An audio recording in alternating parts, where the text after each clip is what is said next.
had was you look for a skill set, a gift, or a talent. You have to have something. You have to have some kind of skill set, whether it's speed or power or whatever. And then you have to be a hard worker. And, you can see that out there.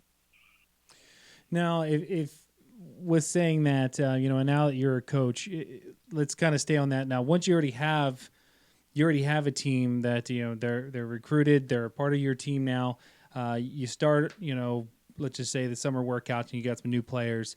Are there certain things that also stand out to you that you remember, like whether it's like a flaw that you had when you were a freshman going in that you see other freshmen right away and you're like, oh, okay, well, we're going to fix that and I know how to. Is there certain things like that you see that stand out and you're like, I can help?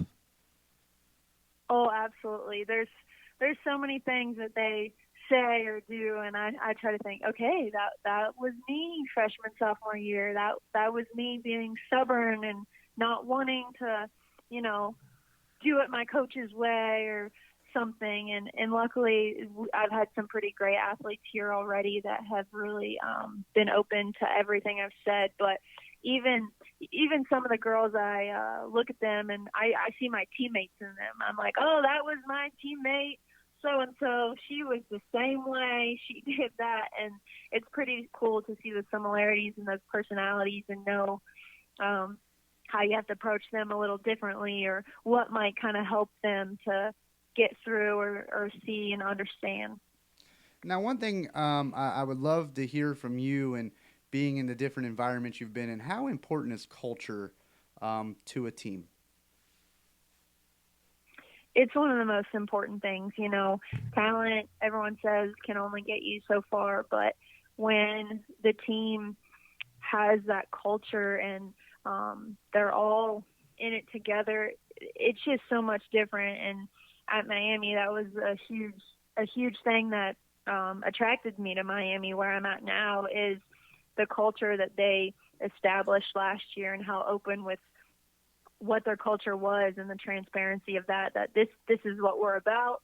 They won a MAC championship last year and we want to do it again. We want to elevate this year and we want you to be a part of that. And culture is just so incredible, and been able to luckily have seen that as an athlete and how you build it. And then going to Indiana, able to, a school that maybe didn't have a lot of culture before, how do you build that there in new athletes that, even seniors who maybe didn't have the culture as underclassmen, but how do you get them to buy into this culture that the coaches are throwing out there at you? And it can't just be the coaches, but it has to be the athletes that really create it and make it their own. It's their team, and they have to want it themselves, and they have to make it about them and have that want and passion for it. But I think our girls have some great culture here, and hopefully it gets them pretty far. Well, and culture is so important, even outside of the sport. Even in the careers out there, whether you're in sales, you're behind a desk, you're managing an office, something like that. The culture is so important. What's so great is, as a coach, the culture kind of starts from you, but it's up to the players to kind of buy into it, like you had said.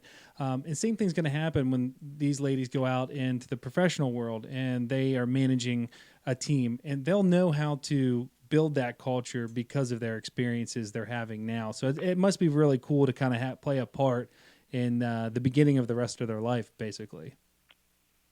Exactly. And how I was talking about this year, we wanted to elevate our culture. We as coaches were speaking to actually an alum, Hallie Thompson, and we came up with this term, the Thrive Zone, and we threw it out to our athletes, but we didn't really know if they would take it or understand it. But it was all about getting out of your comfort zone and into this Thrive Zone. There's situations that might be difficult or hard or frustrating, but you can't always stay in your comfort zone. A comfort zone isn't going to win you back-to-back championships, but when you step into those uncomfortable situations and push yourself and opt into that opportunity for growth, that's when your culture is elevated even more, and awesome things are going to happen. And this Thrive Zone that we're talking about, we've had our athletes, speak on different Thrive Zone moments they've had, and it's pretty cool to hear them say some of the things, inside and outside of softball.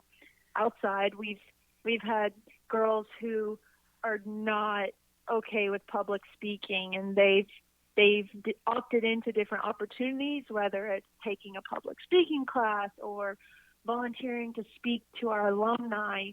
And, for them, that's opting into the Thrive Zone.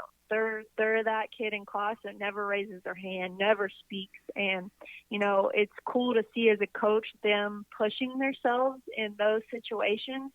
And then that translates onto the ball field when they're able to push themselves outside. Then on the field, when there's an uncomfortable situation, our athletes are able to realize, I could get frustrated right now, or I could see this as an opportunity for growth. And